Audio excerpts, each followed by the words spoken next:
It's Chris here from Huckabones again. We're here to talk today a little bit about the Laneshark, which is a front mount mower, as you can see behind me. This is the LS2 version. It has a cutting width of 44 inches. It's about 4 feet wide overall. The company is, Laneshark is based out of Pensacola, Florida. They've been producing these for about 5 to 7 years. We became a dealer about 18 months ago. We've been lucky enough to retail 3 of them. They make 2 different sizes. They make the LS3 and the LS2. The smaller one, the 3, is about 36 inches wide. We've mounted it on a B26. It works awesome. The LS3 I'd recommend for anything from the B26 to an LO1 series. And then you can take the LS2, like what we have behind us here, from like a 30 horsepower tractor up until about 70 to 80 horse. The Laneshark mounts a few different ways. Generally speaking, whenever it comes out of the States, it's always going to be skid steer quick attach. In Canada, whenever you get up to about a 70 horsepower tractor, it switches over to an allo quick attach, which requires a different mounting plate, as we'll show you after, to make the mounts work and to operate correctly. The beautiful thing about the Laneshark is it has 11 different positions that it can mount to, which gives it the ability to, as you can see behind me, mount off to the side, to offset, to do up and down the side trees. You can tilt it down to go into ditches, as well as out front. The Laneshark is basically a hydraulically driven rotary cutter. It has 2 blades that spin hydraulically. You're either going to be mounting a third function to the front of the tractor, or in this case, whenever it has an allo loader, you have to mount the hydraulic lines back to tank and run a couple special lines to make it function correctly. Laneshark also makes, if you don't have third function, they also make a kit that that you can incorporate into it to have the on-off switch, as well as a few safety features that make it function correctly. The Laneshark, as you can see, has 2 blades behind us and a little bit of a stump jumper, so that you don't taking out the hydraulic pump whenever you smoke a branch or a stump or something like that, or a stone.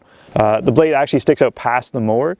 It gives you the ability to actually catch the branch into the crutch here, to make it quite a bit easier to cut off the branches whenever it's either up into the tree or down low into the ditch. It makes it a little bit easier to catch it. So otherwise the branch just folds back without it, and kind of makes it a hassle to try and catch it. It can take up to 2 or 3 passes, whereas generally speaking, after you get the hang of it, about one and a half passes and you got her nailed. So as we spoke about earlier, there's about 11 different positions that you can put this in, whether it's tilted up on its side, down low to do a ditch, or out front. It's pretty easy to adjust. There's a pin right here that takes the angle. This one here then is the bar that either holds it up or flattens it out, depending on what position you want. One thing I've spoke about while selling it is it takes a little bit of thought to figure out how you want to adjust it, because it kind of gets a little bit tricky to switch positions sometimes. Not that it's hard, it just takes a little bit of thought to how you're going to do it. And again, once you do it 2 or 3 times, then you're an expert at it. One thing that we encountered when trying to mount this on a smaller tractor, we tried it on the new LX 2610. It didn't provide enough room for the unit to slide, to swing back in towards the tractor underneath the loader, so you weren't able to offset it. The tractor had enough weight, enough hydraulic flow, just didn't have enough distance from the front grille out to let it swing back to get into some of its positions needed. One thing they stress a lot in their literature and online, and is very true, is it's not for a skid steer. A skid steer has far too much hydraulic flow for what's required. It would cause damage to the hydraulic motors themselves. And on top of that, again, it doesn't get you out far enough away from the cab to let it swing back in to get it into position. So again, if you're thinking about it for commercial use or for front of a skid steer, it's not for that. It is for the front of a tractor, whether it be, from that 30 horsepower and up.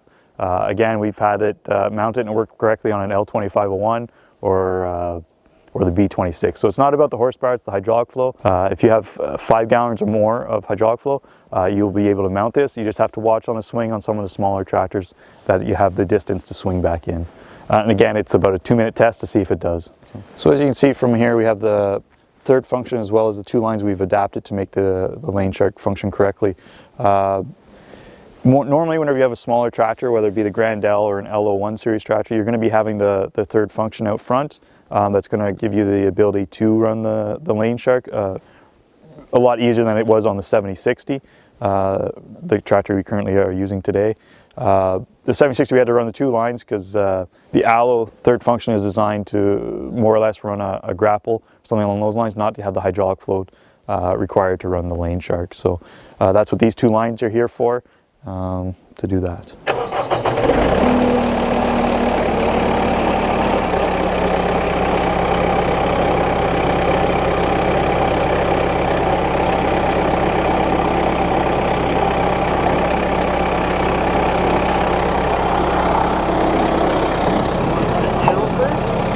Yeah, sure, we can do that. Oh, that way, sorry? Which way do you want to go? Just go that way? Yep. Right there somewhere? Yeah, right there. For Back to the pictures. One more. There.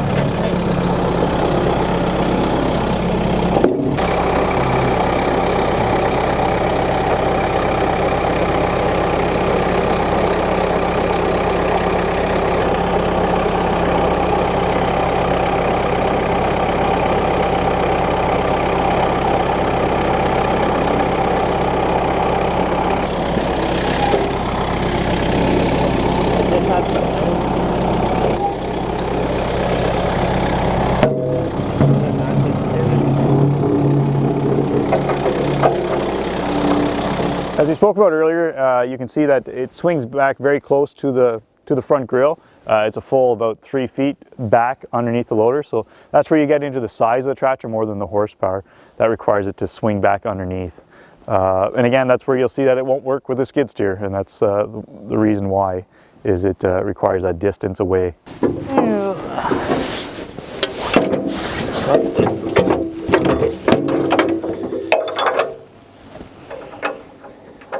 There you go.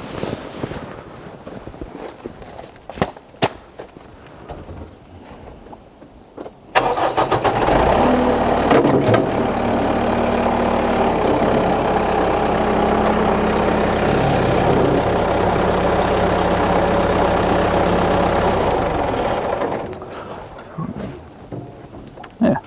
So it took us about 5 minutes to show you about 5 different positions there, and you get it right back. It realistically, you can do it on your own. It really helps to have another person with you to sometimes swing it back in or something like that. And like I said, it kind of takes a little bit of thought to where you want it to go, as there's about 3 moving parts here to make it adjustments. So yeah, pretty simple and easy to use. We're going to do you're going to see a little bit of a demo here now to give you an idea of how it functions.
So as you can see from the videos, it's nice and quick and easy to operate.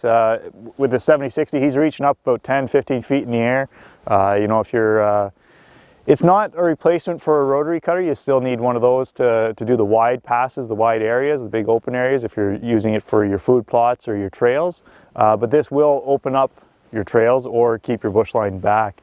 It kind of works in tandem with some of those things, some of the other implements you've purchased in the past. It's perfect for your field edges, along your bush line, tree line. You know, if you're tired of getting your tractor caught in some branches whenever you're planting in the spring, or in the fall whenever you're trying to do some hunting, and that damn tree has that tree is just a little bit too long out into your shooting path. Well, now you can take care of it, whether it's 3 feet off the ground or 10 feet.